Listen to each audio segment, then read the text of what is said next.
but you embrace it and it's fun to help such an array of people. And you start to really, I feel like I got this whole new understanding of like truly wanting to help people and get them into a house. And you start to do that in your first year and you start to see lives changed and you start to see past clients come back and you see the equity and where they're going to take their life. And then all of a sudden you realize, oh, this isn't just real estate. It's a lot more than that to me. Welcome to the Real Better Life podcast, where people that are writing stories worth telling share their knowledge, wisdom, and perspective to help you go further, faster as you move to your better life. Over to your hosts, Dave Ness and Rob Alkema. Well, here we are again, back in the studio, episode 22 of the Real Better Life podcast. And today we get to do one of our favorite kinds of episodes. And what I mean by that is Dave and I love when we get to interview somebody from the real estate industry, whether that's somebody from a different brokerage or if it's one of our very own at Thrive, which is what we get to do today. So we're going to hear from Anna Petersen, who's been in real estate for about 2.5 years.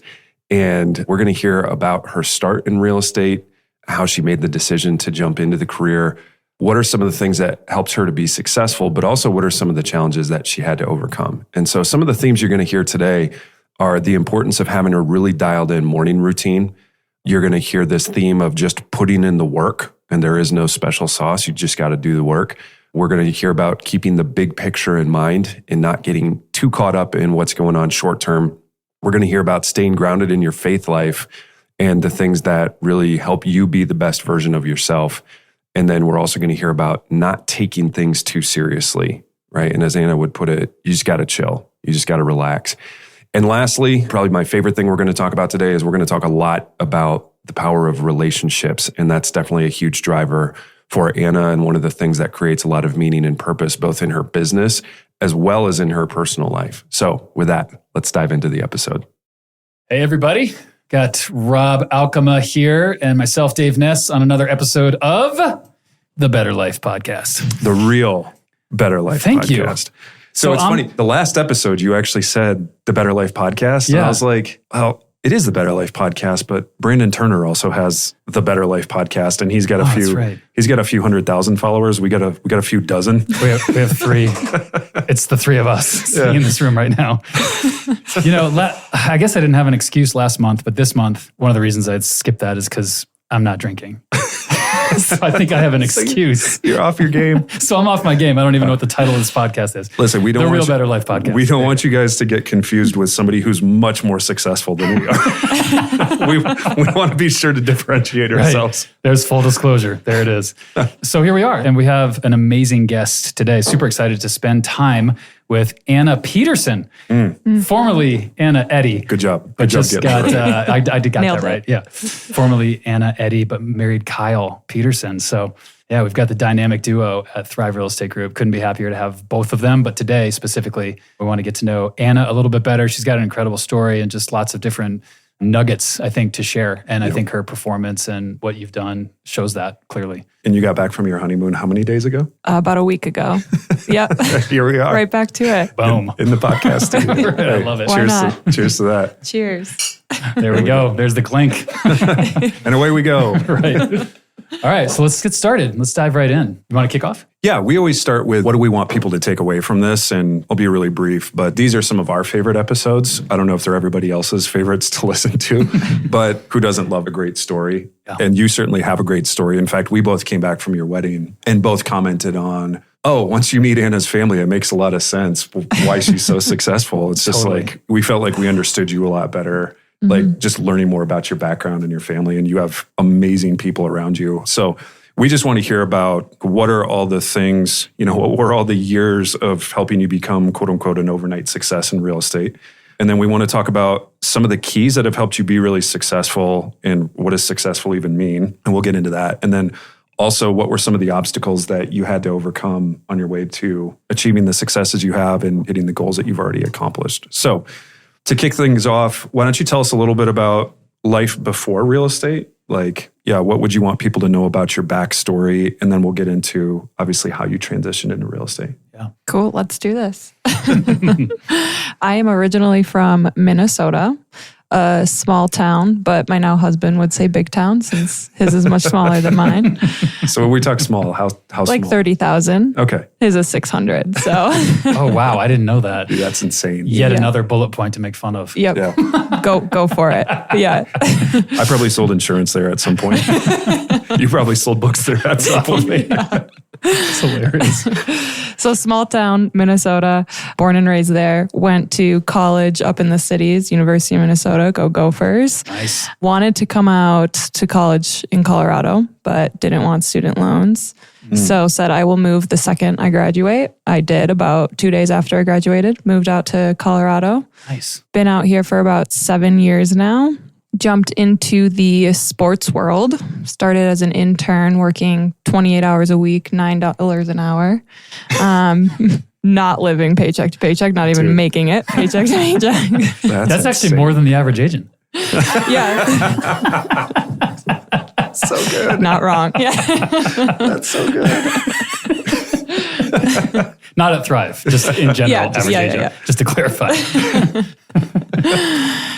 So that was great. Did that for about 4 years. Realized how passionate am I truly about sports? And the answer was not as passionate as I thought. So I could either work all the time, not make what I was hoping to make, or hustle like I was in sports and make more.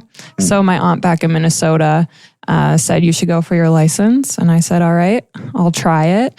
Got my license, didn't do anything for a year because I had a cushion of a full-time job. And finally said, I can't do this anymore, quit and went for it. Interesting. So good. So you went through, because getting your license is not easy, right? Especially in Colorado. Yeah. So you got your license and you didn't do anything for it. Like, that's a big commitment to pay the money and put in the time. And I 100% paid the money at a brokerage. Yeah. So you were pretty serious about this. Why?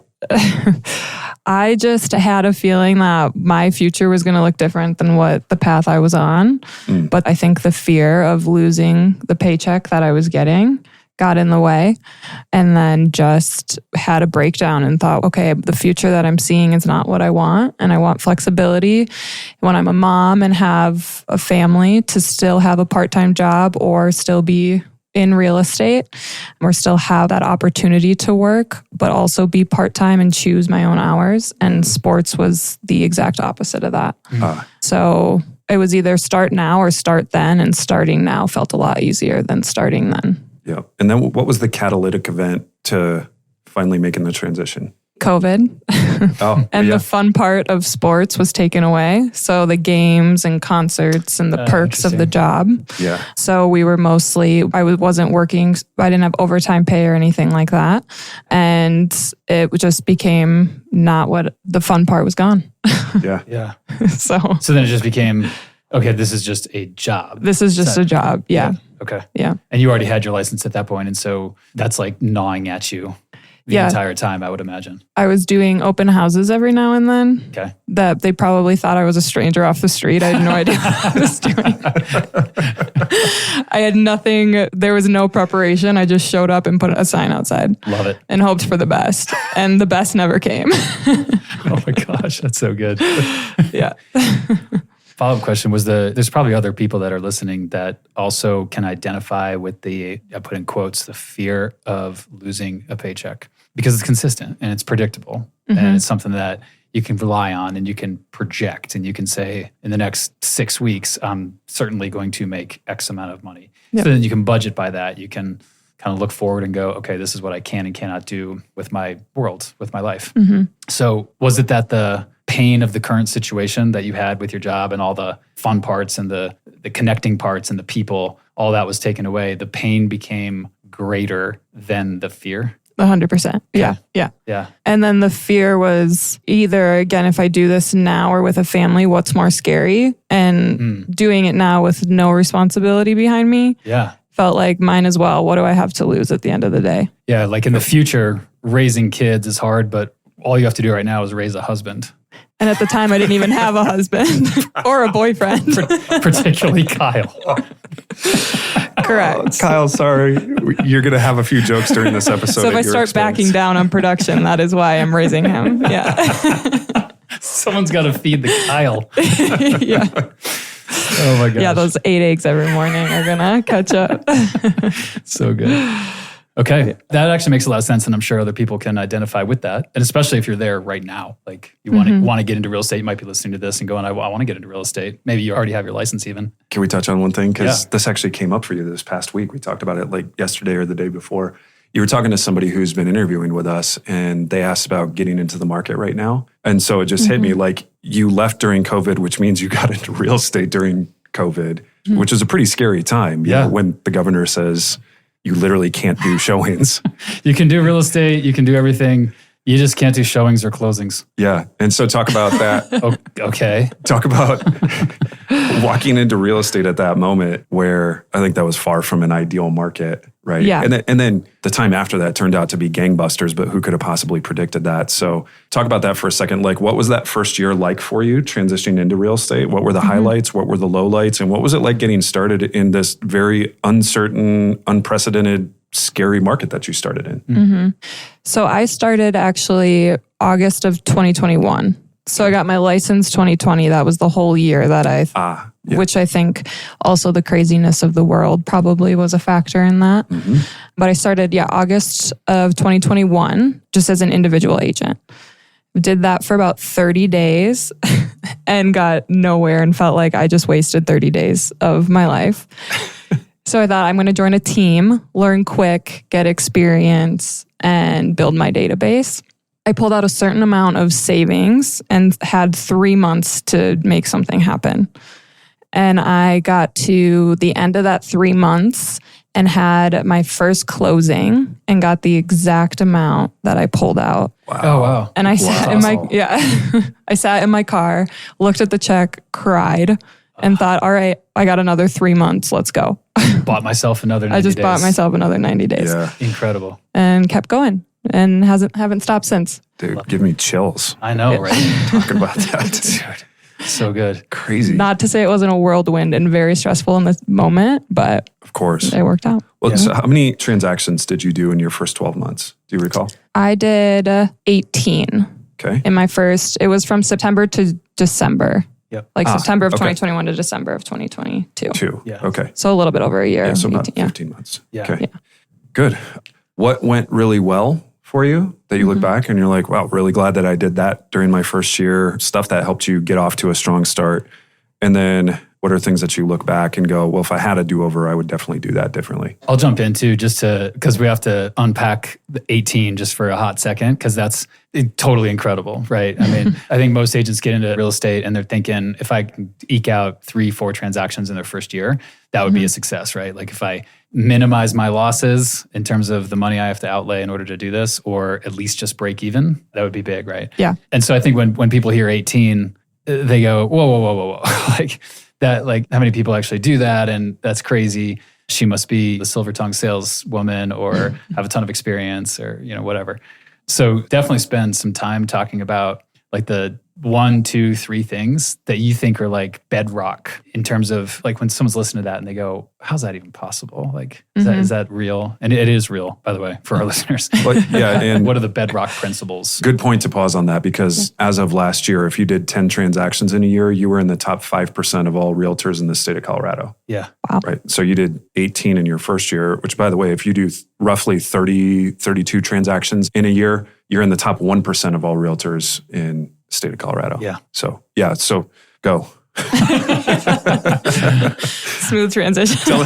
Tell us all the secrets. Oh my goodness. I feel like I honestly blacked out the first year. I'm thinking Will Ferrell from Old School. good. Yeah. So I gotta think about this. I would say, first year, it's just working hard. I never acted like I knew everything, but faked it until I made it. And luckily I was a part of a team that helped with questions along the way. But it was for sure just, if I'm quitting a full-time job and I'm going for this, I'm not going to fail at this. So the actions that they're telling me that I need to do, I am just going to do them and hope that the rest follows. And luckily it did. Yeah. So I would say mostly just doing the work I think that owning your own business, it's a lot harder to get yourself to do things, especially in real estate when a lot of it feels really scary your first year. Yeah. Where here it was like, just go in and do it. The anxiety of not doing it was worse for me than the anxiety of doing it. Oh, interesting. So I got to write that down. Yeah. Say that again. I was just writing that down as well. Yeah. The anxiety of not doing it was worse for me than the anxiety of doing it. Okay. So if I had to make 100 calls, but I didn't, I'd have anxiety over not doing it versus just doing it, at least laying my head on the pillow at night, knowing I did what I had to do for the day. That's fantastic. Love that. Cool. And we're done here. Mic drop. Actually, do you have any time in your schedule to do personal coaching? Because I could use that. But Me too, probably. One thing I want to go back to though, when you say work hard, it's so oversimplified, which is why it gets missed. And people hear it and they go, yeah, work hard. So really quick, what does work hard mean for you? Roughly, when do you wake up in the morning? Like just kind of in general. I would say around like 6:30. Okay. So what does work hard mean between 6 and 9? The reason I'm asking that specifically is because yesterday I was in a Tom Ferry conference and learning and sharpening the saw. And one of the things that they really stressed was the morning routine, right? And like, what does that look like? And what do you do? Because that kind of sets up your entire day. So what do you do? And what does it look like to work hard between the hours of 6 and 9? And just by saying when you woke up or when you wake up, you're already answered one, which is you wake up at 6, right? Or 6:30 or whatever you said. Whereas I think a lot of 1099 independent contractor, business owner, whatever you want to call it, because they don't have to be at a certain place at a certain time. Yep. 7, 8, 9, 9:30, 10, before you know it, it's like, I just kind of do whatever. Yeah. Yeah. So- We call that unearned flexibility. Yes, 100%. Well, that's good. Yeah. I love that. So talk about what, just in general, like what does your day look like and what does it mean to work hard between the hours of when you wake up and 9, 10 o'clock? Yeah. First year, I would say I read Miracle Morning, the book. So my first year, I actually probably woke up around like 5:30. Love it. So hate to say now it's 6:30. But work out in the morning, try to at least every morning. Okay. Didn't this morning, so we're not perfect over here. Not perfect. But work out. And then what's my most valuable time is journaling and getting into the Bible for me. Writing down just what I need, what I feel like I need, and getting wisdom in that way to start my day off. And then coffee and getting into work by 9 a.m., if not earlier. But I never try to start later than 9 a.m. Okay. So 9 a.m. is kind of like, it's go time. It's go time. Like the bell just went off and it's time to rock. Yeah. Yeah. Man, I'm clocking in. so good. And then what? Yeah. And then typically it is follow up right away in the morning, checking my email, catching up from anything. I would say first year I was answering clients at all times. Now I'm a little bit more, I have my schedule dialed in where if it's 9 p.m., I don't have to answer them until the morning versus answering at 11 p.m. And in doing so, you train them Yep. when you'll respond and then it becomes normal. And then it becomes normal. Yeah. Love that. If you don't train them, it gets out of control. And I Exactly. dealt with that my first year. Yeah. I think so. So doing any follow-up from that, and then as well as tasks that we have our CRM, follow-up boss. So live and die by the tasks and getting those out of the way. And then afternoon is showings or appointments or meetings or anything along those lines. Sometimes that's flops. You can't fully control it. So if you might have meetings in the morning and follow up in the afternoon. Mm-hmm. I would say I used to be really bad at sitting at my desk all day, even though I didn't have 8 hours of work to do. Okay. Where now if I get my tasks done and it's from 9 to 11, then I give myself freedom to go do what I need to do, grocery shop, laundry, whatever that might be. Where before it was, I have to sit here till 5 p.m. because I was used to a 9 to 5. Where now I give myself more freedom to get my stuff done and then live my life. You make a to-do list and like, Yep. Okay. I have, to-do list, work, personal, and whatever else. I label them differently on my to-do list. And then how many things are typically on that for you on a day? Oh, never ending. Right. The to-do list is like a week to-do list and I just keep adding to it. Okay. Even if I do a task and it's not on the to-do list, I'll add it just to cross it off. Nice. I do the same thing. Dude, It just feels good to cross it Just off. feels good, yeah. That's so good. Yeah. I don't have anything to do today, so I'll just make a list and cross everything off. Yeah. Well, but like with the to-do list, like how do you know when it's okay to go do the grocery shopping and the laundry and the washing the car? Yeah. That type of stuff. When the tasks are done in follow-up boss. Yeah, okay. when my follow-up. So I try to have a task set on every lead. So there's never one that's in the dust. That's not perfect, of course, but Yeah, and this is interesting where a lot of people use the smart list feature in Follow Up Boss. You like attaching a task to each one of the clients that you're working with. Yeah. Right? yeah. Yeah. One thing that's super interesting and powerful about what you just said is it sounded like if I understood it right, your first year, you kind of change yourself to your desk, right? I mean, it was like, I'm just here 9 to 5 because that's what I'm used to and that's what I've seen work. And I don't think most people think about it that way. In other words, you didn't give yourself the freedom to go, you know what? I'm good. I've knocked out my morning routine. I've knocked out all my follow-up, all my calls, everything that needed to happen. And now, I'm going to take an hour and a half and do the dry cleaning and maybe take a walk and just do some of the things that I need to do. Mm-hmm. But you only gave yourself permission to do that after the discipline, the hard discipline of the first year of making sure that the work got done. So it was like something about your awareness you said to yourself, Anna, you don't get that freedom until you've developed the discipline. And I feel like a lot of people short circuit that. And as soon as they get their license, it's like, I'm 1099, immediate freedom. In those situations, it's kind of like, I have a 16-year-old daughter. So I'm just going to riff on you, Addison, if you're listening. They do listen, by the way. She's in a podcasting class. And so if we have any listeners, they're probably at Valor High School. Our listeners are all 16, 17-year-old high schoolers. Perfect. Get into real estate. They might be playing this at school. I don't know. It's actually probably a good recruiting plan for us. Yeah, exactly. But it's like giving a 16-year-old just carte blanche, like, just do whatever you want. Yeah. That's not going to end well. Like, we all know that, right? No. And so there has to be, but you were able to put those parameters on yourself because you probably knew and realized if I don't put those parameters on myself, this is going to run amok. This is just going to run wild. Yeah. And so, man, for listeners, that's like, if you're looking for a takeaway, there it is.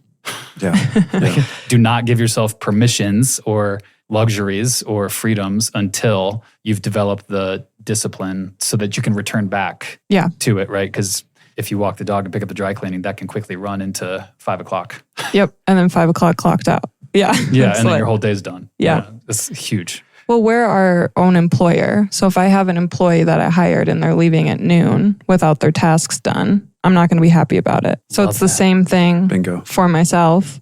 Yeah. I want to be a good employee for myself. Yes. So yeah. Sometimes we joke about that. It's almost like we have to, in this industry, we have to be like a split personality. Yeah. It's like schizophrenia almost. It's like on the one hand, you're the boss, and on the other hand, you're the employee. And you have to learn how to be both a good employee and you have to learn how to be a good boss as well. Mm-hmm. And it's when you're a W-2 employee, you're only really focused on that part of it, not really worried about the boss part of it. Yep. But in this crazy world we call real estate, you're both. And that's difficult. Yeah. So, yeah. Let's see, talk about going back to those 18 transactions in your first year, roughly. Yeah. Where did most of those come from? Did they come from open houses? Did they come from leads? Did they come from Sphere? Did they come from some combo of all of the above? Like, break that down for us a little bit. Yes. They were, I think I had 2 Sphere deals and the rest were leads. Okay. 2 or 3 Sphere deals and the rest were leads. Yeah. I remember thinking if I got a Sphere deal when I first started, I don't want it. I'm terrified. Why was that? I don't know what my next step is. Okay. So the leads were really helpful to learn that with a team. Where now I'm like, it would be your loss to not work with me. Mm-hmm. Where at first I was like, I don't know what I'm doing. I need to learn somewhere. And so the leads were helpful. How long did it take for you to get rid of the imposter syndrome that everybody has when they're new? I would say the full first year. Okay. Even now, every transaction's so different. You're constantly learning. I think even if I'm in the industry for 20 years, I'll get to something and be like, I never knew this was a thing. But I would say after a full year looking back and seeing, oh my gosh, I did 18 transactions and I thought one was daunting. Yeah. And then being like, oh, I got this. Why can't I do it again? Yeah. And then going after it for a year or 2. Yeah. What else? I know we've been jumping around a lot, but if you're thinking like highlights and lowlights from that first year, is there anything else that you want to add? Lowlights, I can add. Okay. Let's do it. The emotional side of real estate really took me over. Should I grab the tissues? Yeah, probably. I would say no, just the stress of feeling so gripply having such a tight grip on your next paycheck and not letting like the fun of real estate be a part of it at all in my first year. It was just like, get to the next paycheck, get to the next paycheck. And I think I held on to that way too tight. And again, if you do the work, it will come. And I didn't believe that yet. So I think the emotional roller coaster was a bit out of control for me. How did that holding on so tight, how did that affect you, people around you, relationships? Like, how did that unfold? Yeah, I would say relationships were just put on the back burner because it was like, I have to work all the time. I have to get another client. I have to keep going. So they were kind of non-existent. And then that, of course, takes an emotional toll on yourself because you're like, I haven't done anything fun for months. Yeah. And my business, once you let go, your business, I feel like takes off too. So you're holding on to like, oh, my business is okay. And I haven't done anything fun. And I haven't talked to my friend in months. Yeah. So, and then you're kind of sitting there and it feels a little bit lonely. So if you're looking back, what's your advice to someone who's starting now or struggling? Maybe they're not starting now, but they've been in the business for 3 years and they're listening to you going, oh, well, I'm living it right now. All I do is work 12 hours a day, 14, 16 hours a day, get up, rinse, repeat, feel like I'm in a cul-de-sac, just keep on circling, relationships are suffering. Like, what's the invitation or encouragement or challenge to someone who's in that space right now or is about to experience it? I would say to chill. Okay. Take a deep breath. It'll all be fine, but also keep going.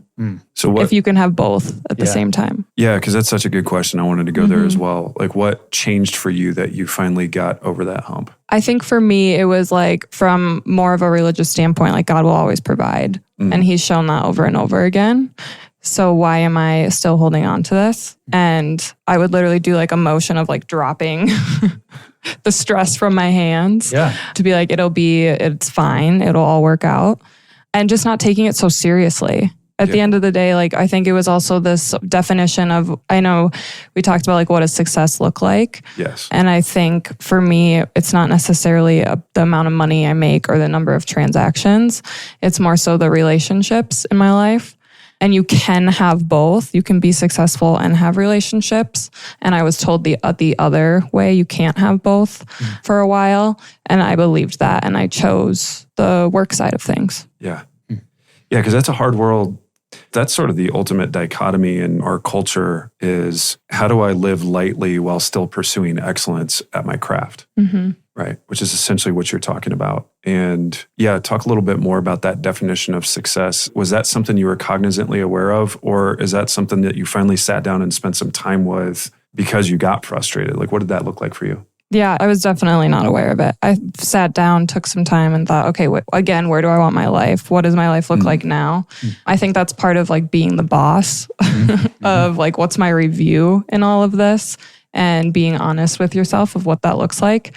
And so for me, it was, okay, success is actually the relationships in my life. And how can I have that be a part of real estate? And I think a lot of that was just letting go that, again, if you do the work and keep going, you might have a lull here and there, but keep going and it'll come back. And if you focus on what's important in your life, I think everything naturally comes with it. So what does that look like now where, oh gosh, I got to think. You started with us at Thrive 10 months ago? Yeah, it was March, I think. Yeah, March. Beginning of March, started training. Yeah. Yep. So then you started on leads in April. Yep. Okay. So yeah, April to now, 10 months. You've already done 18 transactions at this point. Plus, I don't know how many you have under contract right now. Just one right now. Just one. What a loser. Just 18 transactions. Interest rates are 8.5%, whatever. So no doubt you're performing at a great level, but you also just got married. You and Kyle have been planning the wedding. You guys just took a 10-day honeymoon on top of a destination wedding, right? So there's definitely been some living lightly. And I don't mean to take away from the stress of like all the planning and still performing at a high level, but like, what is it? Because I love this. Like, you can have relational excellence and real estate excellence at the same time, but like, what does that actually look like on a normal week where you're not getting married? Yeah. I think it would be for sure, again, having more control over my schedule, not being so at the mercy of my clients. And there are times where clients come in and you do have to put that first. Like, okay, if I want this business, I need to go do this. And I think being in the business now for 2 years, I now can read situations better of this client is worth taking this time or this client maybe not as much, or I can push them to the next day because I have date night tonight. Yeah. Where before it was like, I am meeting everyone and anyone, which is good to do. I think you should do that, but I can better prioritize with my conversations who to go after. Yep. And that only comes with, just lots and lots of reps. Yeah, experience. You start to read it and understand what's most important, what can slide down the list a little bit. Yeah. Do you make a schedule every week? Like in your Google Calendar or a paper planner? Yeah, I live by my calendar. Okay. For sure, yeah. I don't look at Monday and we're not as great of like date night every Thursday and client meeting this time. I feel like we definitely live sometimes just going through it. Okay. But yeah, definitely live by the calendar. If something's on the calendar, I'm not moving it. Good. I used to be more like, I'm moving this event with my friends because I have to meet a client. They can only see it at this time. Okay. So you guys are doing a date night most weeks or every week? Try to. We haven't gotten on a schedule yet. It's been about a week. Okay. That's good. Yeah. And then do you plan in like friend time, fun time, downtime? Yeah. We actually were just having a conversation about that last night. What do we want our weeks to look like in terms of when we hang out, when we see our friends? How often do we want that to look like? So we're starting to be intentional of like what we want that to be. Nice. But the answer we're still figuring out. Okay. Yeah. Good. I don't know if everybody caught this, but so Kyle is also an advisor here at Thrive. Yeah. So if you're new to Thrive and you're wondering who's this Kyle guy, you'll meet him at some point. And we've given him a lot of crap on this podcast so far, but he's really good. He is my better half. Yeah. He's incredible.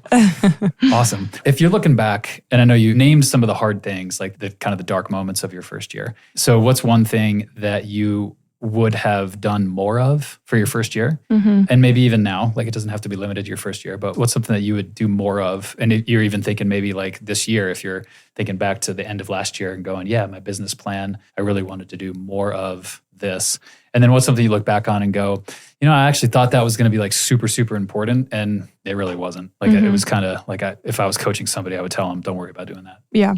This year, my goal is to do more of asking for referrals. Okay. And pushing that side of the business. Yeah. Because we work so hard, especially at Thrive, being focused on relationships. Yeah. And we build those and we do that. And so it's a huge missed opportunity, I feel like. And now I'm at the point where, again, I'm like, well, it would suck not to work with me versus before I was like, I could do well, but I don't know if I'm the best one out. Like, we'll see how it goes in the first year. Now it's like, you're an idiot if you don't. Yeah, now I have like the confidence of like, let's do this. Yeah. So I want to push that more this year. Nice. Especially because we have so many opportunities at BAT for that, especially for what's coming in from like a lead perspective and meeting people.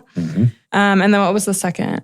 The second one was just looking back and going, I did X quite a bit my first year and either wasn't effective or it just didn't work or I really didn't like it. We all have to do things we don't like, but you look back and go, yeah, I wish I would have done a little less of that. Yeah. This is probably not the best real estate answer, but okay. Open houses. Fair. I just learned that is not that part of business that I thrive in or want to be thriving in. And I can do it, still get business without those. I think they're amazing for people who are good at it and want to do open houses and have the full plan. Yep. But for me, maybe I'm scarred from when I tried to do it when I had my job. So they're like haunting me. Yeah. She's got PTSD. Yeah, I do. I have PTSD from pushing those my first year and like hoping for the best. It's so good. Yeah. PTOHD. Yeah. Post-traumatic open house disorder. Yes. That's so good. We should Diagnose trademark me. that. Totally going to trademark that. It's beautiful. The nugget out of that though, and I get it, like you're on a podcast and you're like, I don't know if I should say this. Yeah. Because we promote open houses, of course. Yeah, they're we great. say open They're great. houses. Yeah. Great way to meet people. But the nugget really is actually tied to, I believe was it the last episode we did, or maybe the second to last? The archetypes, yeah. Yeah, the agent archetypes. And so if you haven't listened to that episode, shameless self-promotion, when you get done with this one, you got to go back to that one and listen, because I'll just give it like a 20-second overview. There's really 4 agent archetypes that we talk about. And each archetype has activities that lend themselves to that archetype.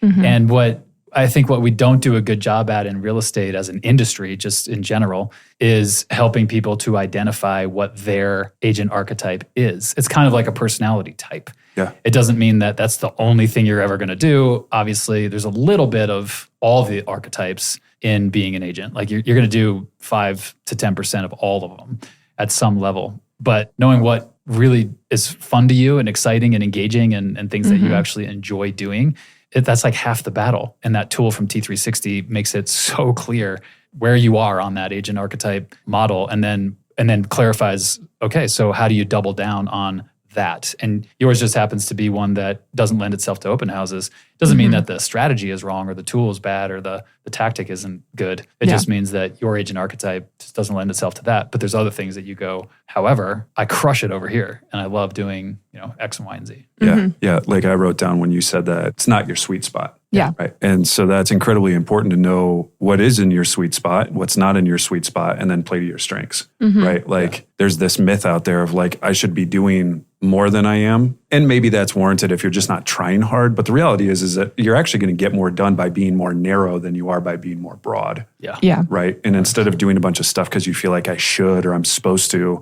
or I'm a loser if I don't. Or I just heard a coach say that, or totally Tom Ferry, or because you whatever. hear all this stuff and you're like, I should be doing that, I should be doing that, and I'm not doing this. And it's just like, no, look at where you get the bulk of your results from and the stuff you enjoy doing, right? And I want to bring this back around because the word that keeps coming up is relationships. And we talked about this a little bit before we jumped on here. Yeah. But I probably wrote this down poorly, but you said really the theme of your business has become relationships. And you said a lot of agents make it more complicated than it needs to be. Yeah. So unpack that for us. Yeah, I think they try to do everything possible because it's so noisy out there with Tom Ferry and all of the advice that we're getting, which is great advice at the end of the day. And the first year I did do everything and it became very exhausting very quickly, where I did realize one of my strengths is just relationships and taking the business that we do have, the opportunities we do have, and really forming those. Because every client you get is the next opportunity. And I think stepping away from the mindset of just getting to a closing table, it's more of this is a lot more than that. Yeah. And a lot of them are really great. And a lot of them can be really weird too. Right. Welcome to the public. Yeah, welcome to the public. But you embrace it and it's fun to help such an array of people.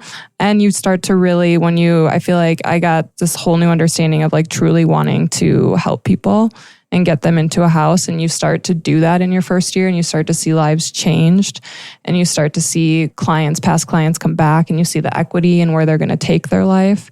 And then all of a sudden you realize, oh, this isn't just real estate. It's a lot more than that to me. So good. Yeah, that's amazing. Because the subject matter of real estate is important. Obviously, there's legal repercussions. There's strategy implications, tactical, business, all those things.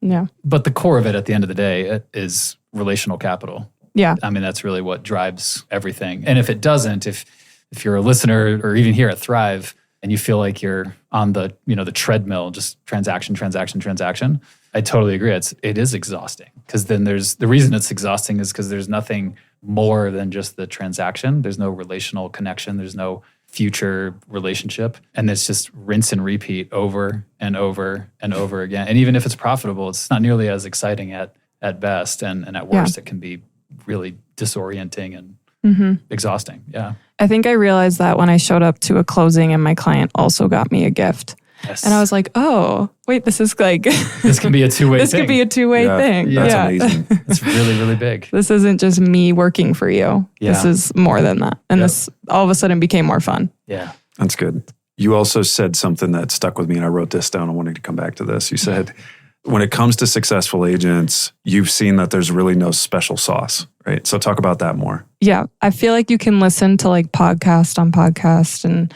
or advice on advice.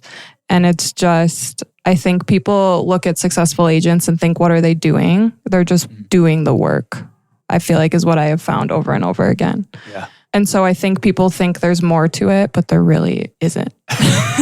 That's such a mic drop. Yeah. And this is such a dumb question, but like they're just doing the work. Like, yeah. What does that mean? Is it just lead follow-up? Is it prospecting? Is it showings? Is it like, what do you mean when you say that? All of that. I would say, yeah, follow up, being on leads and staying on leads, creating the relationships, caring about your clients, just waking up, having your to-do list and crossing it off. So good. Yeah. So I had this written down. Go back to that. You said being on leads and staying on leads.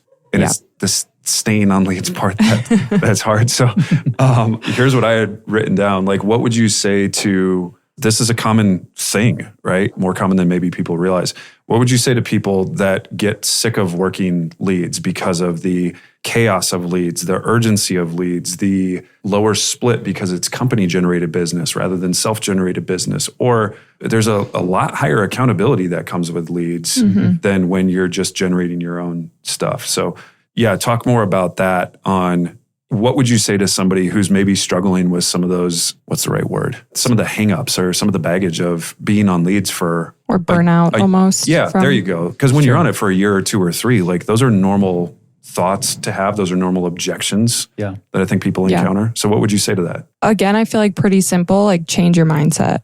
If you don't want to be on leads, then don't be on leads. But at the end of the day, like there's no way I would have gotten 18 transactions in my first year without that, or learned the amount of knowledge that I learned from that.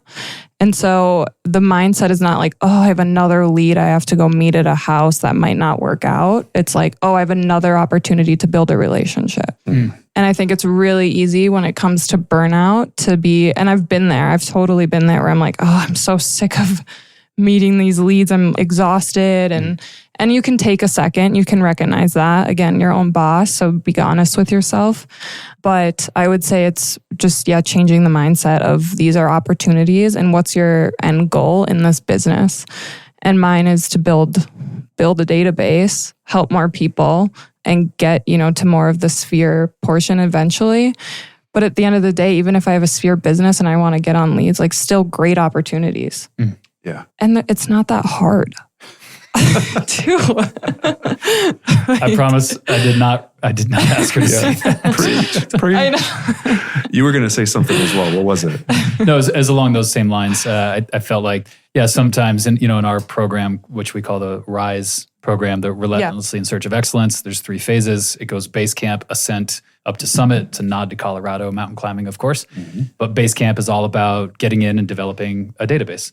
But that's not the end. Like that's not the end point. The point is to, develop the database so that then you have people to nurture, people to move into the Ascent program, repeats, referrals, and kind of more of a long-term business. Yeah. And I appreciate what you just said, because I think a lot of times, and I'm guilty too, I think we're probably all guilty, we just get a little over the tips of our skis, right? We want to move a little too fast, I mean, I'm going to rip on my daughter again. She's 16 and she wants to go to college like today. And I'm like, it's coming. It's coming. We'll get there. And so, it's that whole concept of, we got to play the short game, but we need to be able to see the long game. And I think you have a really good ability to see the long game, I would agree. Yet play the short game. Like, this is what I got to do today, hence the checklist, hence the employer and the employee, hence the morning routine. I got to do this today, but it is building to something that I have in my mind's eye, and you've probably got it written down as well, that I'm moving towards, and it'll come. But I get to be, not I have to be, but I get to be in the place that I am now. And I'm going to execute really, really well on that. Yeah. And I think for human nature, seeing the different categories or base camp to summit, human nature, it's like that feels really daunting. And it's flipping that to, I'm going to get there a lot quicker with all these opportunities than without them. And I have an end goal now. I think actually for me, it was motivating to see that. Knowing like, oh, if I get to that transaction number and I build my relationships, the most likely that's what will happen, versus there wasn't really a number ahead of me. It was just like maybe year 5. Now it's like, let's just get to that number. So it was almost more motivating for me than it was. Love it. Yeah. Like, oh crap, I have to do this.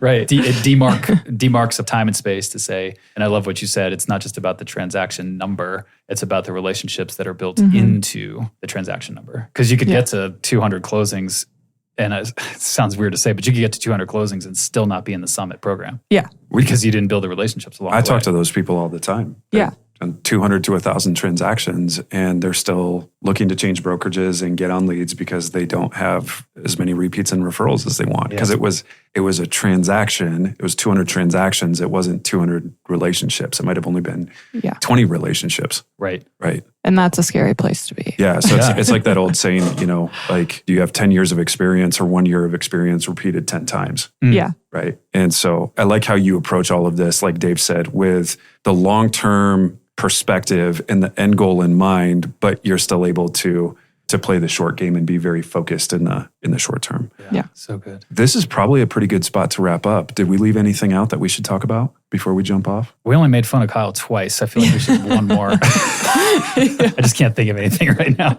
Yeah. I can't either. He's too impressive. You have to challenge him to be next on the podcast. Oh, we Oh, definitely yeah. get him on here. Yeah. Hey, Kyle, why are you letting your wife beat you? Yeah. The first It's about the podcast, only- buddy. Come on, honey. Oh, yeah, that's true. Yeah. He's really buff. He's really good looking. He's really successful. He's really unbelievably dialed for being in his early 20s. Like, yeah, it's a struggle to pick on him for much. It's hilarious. Man, this has been so awesome. Yeah. Is there one last parting piece of advice or words of wisdom that you'd want to share? I would just say if you're thinking about jumping into real estate or quitting your full-time job, I would honestly say just do it. I would never turn back at this point.